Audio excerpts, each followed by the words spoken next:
Guys, ito na naman tayo at yan ay dinitrain natin ang ating alaga kung paano sila mag-antay and to be patient. At yan guys, pinaano pala natin sila yung hands nila. Ayan, hands. At yan guys, yan ang aso dito. Kailangan mo i-train para matuto. At yan guys, ay pantayin mo talaga sila. At yan ay sabihin mo lang ng stay. At yan, sit. Nga ganan. Tapos mamaya ay countan mo lang at saka paantayin mo yung aso para maano mo talaga sila, ma-train mo sila ba. Ganyan ang mga aso dito guys, ay marunong silang at matuto. At yan, ayan, para ring tao, tingnan mo siya. O, diba, tumutulo pa yung laway. O.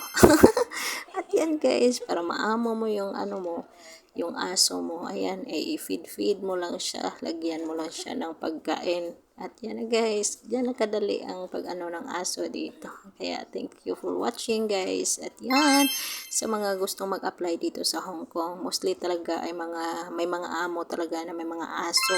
Kung hindi man aso, yung mga pusa or something pet or turtle or fish. Yung mga ganon. And thank you so much pala sa pag-watch and share sa aking mga videos. Maraming salamat po sa lahat. Yuhuu!